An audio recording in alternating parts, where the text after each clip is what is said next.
Sempat sombong akui tak takut David mati, kini Mario Dandi ciut, resmi jadi tahanan Polda Metro Jaya. Kami melihat di sini bahwa dari bukti digital bahwa ini ada perencanaan sejak awal. Ya, pada saat mulai menelpon SL, kemudian bertemu SL, kemudian pada saat di dalam mobil bertiga ada mens rea, niat di sana. Kemudian pada saat terjadinya penganiayaan yang ini sangat-sangat memprihatinkan, kita lihat ya, sangat-sangat sadis ya di sini. Itu ada 3 kali tendangan ke arah kepala. Kemudian ada 2 kali menginjak tengkuk dan juga ada 1 kali pukulan ke arah kepala. Ini yang ke arah yang sangat-sangat vital ini kepala ya. Di sana di antaranya ada kata-kata free kick. Ya, free kick baru ditendang ke arah kepala seperti tendangan penalti itu. Ya, ataupun tendangan bebas. Ya. Kemudian juga ada kata-kata gua nggak takut kalau anak orang lain, anak orang mati. Bagi penyidik di sini dan juga kami konsultasikan dengan saksi ahli, ini bisa merupakan suatu mens rea, niat jahat dan juga aktus serius wujud perbuatan. Metro Jaya dari awal di bawah kepemimpinan saya berkomitmen untuk menyelesaikan kasus ini dengan seadil-adilnya. Oleh sebab itu dari awal saya sangat terbuka mendapat masukan dari teman-teman Ansor, dari LBH Ansor, dari masyarakat pada umumnya, dari para pakar, agar proses hukum kasus ini bisa maksimal. Jadi berdasarkan keterangan dari klien kami itu ya seperti yang saya sampaikan tadi, bahwa memang ada cerita ya berawal dari APA. Betul. Ya, menceritakan tentang perlakuan ya korban terhadap AG, dan klien kami akhirnya meminta AG untuk mengklarifikasi cerita tersebut. Untuk mendatangi David dari klien Anda? Bukan, maksudnya ceritanya seperti itu. Nah, pada peristiwa hari itu kebetulan kan si saudari AG mau mengambil kartu pelajar dan parfum yang tertinggal di korban. Nah, disitulah akhirnya bersama-sama pergi ke TKP gitu. Jadi bersama-sama tuh klien kami ya, Mario, saudari AG dan saudara S. Itu yang maksudnya yang kami sampaikan ini adalah apa yang disampaikan oleh klien kami di dalam BAP. Jadi kami menyampaikan ini ya berdasarkan keterangan yang ada dalam BAP. Sudah beberapa minggu kasus Mario Dandi menganiaya David menjadi sorotan tajam. Pasalnya publik dibuat geram dengan tingkah Mario Dandi yang seenaknya menghajar David sampai koma. Bahkan hingga sekarang, David masih koma dan belum sadarkan diri imbas pukulan dan tendangan Mario Dandi. Sementara itu Mario Dandi sendiri kini sudah menjadi tersangka dan ditahan. Yang terbaru, Mario Dandi bersama rekannya Sane, juga telah resmi menjadi tahanan rutan Polda Metro Jaya.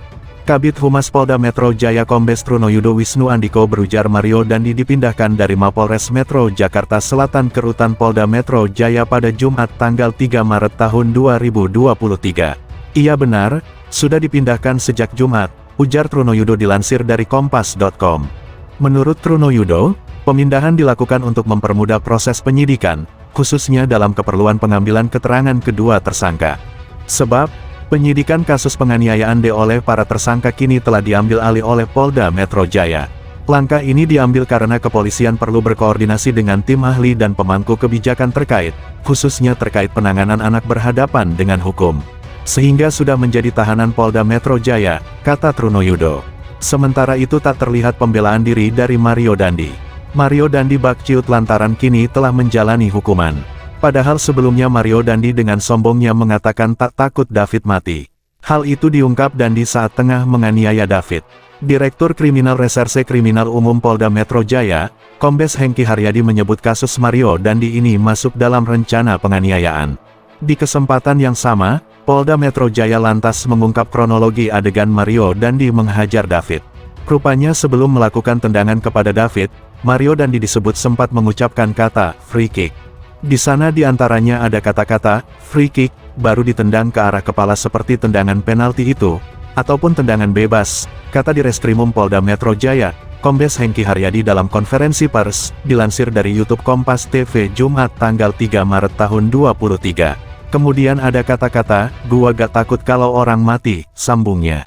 Selain itu, Hengki juga mengungkapkan beberapa tindakan penganiayaan yang dilakukan oleh Mario terhadap David seperti 3 kali tendangan ke arah kepala, 2 kali menginjak tengkuk, serta 1 kali pukulan ke kepala korban.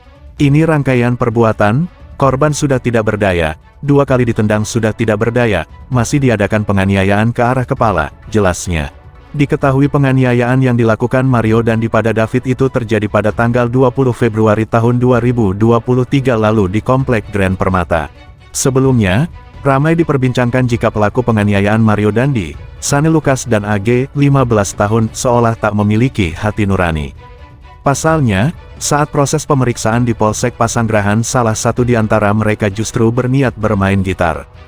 Padahal, ketiganya baru saja melakukan penganiayaan terhadap David, 15 tahun, hingga terkapar dan koma hingga saat ini. Perilaku tak memiliki rasa empati yang kini ramai dibicarakan terutama di media sosial tersebut pun dibenarkan oleh Kapolsek Pasanggerahan, Kompol Tejo Asmoro.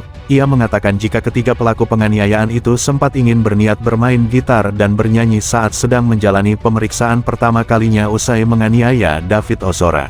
Enggak ada yang main gitar, hanya saja memang sempat pegang gitar punya pengamen yang kami amankan, yang pegang si Sane, kata Tejo saat dikonfirmasi awak media, Jakarta, Rabu, tanggal 8 Maret tahun 2023.